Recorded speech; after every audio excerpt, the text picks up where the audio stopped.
كوكب الارض نفسه بيتنفس. لا ده كلام كبير. ده معلش. كلام كبير. يعني بالراحه على معلش. التلفزيون. حاضر. احنا الكلام ده في الكورسات مع حضرتك والمحاضرات ونستمتع بيه، بس نفهم المشاهد يعني ايه الارض بتتنفس عشان هي حاضر. المجال كائن حي يعني؟ كائن حي طبعا.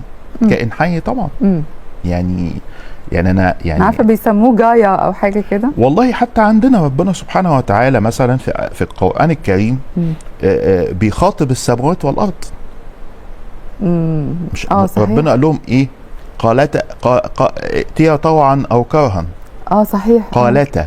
صح. يعني ربنا بيقول للسماوات والارض، بيخاطبهم بيقول لهم ائتيا طوعا او كرها. طب وربنا هيخاطب حد مش واعي ومدرك؟ اكيد واعي ومدرك. طب هو هتقول لي طبعا ده ربنا خالق الخلق ويخاطب كل مخلوقاته، جميل. طب المخلوقات اللي بترد تبقى واعيه ومدركه ولا لا؟ قالتا اتينا. يعني هم اهو كلموا ربنا وقالوا له قالتا اتينا طائعين. سبحان الله. مش كده؟ ان عرضنا الامانه على السماوات والارض والجبال فرفض ابين ان يحملنها واشفقن منها. اشفقن ده شعور.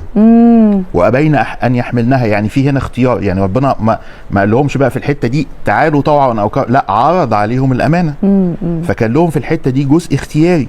يبقى دي مخلوقات واعيه ولا مش واعيه؟ واعيه طبعا. ولا احنا اللي مش واعيين ان هم واعيين؟ احنا اللي مش واعيين. احنا مش واعيين. فالارض طبعا كائن حي.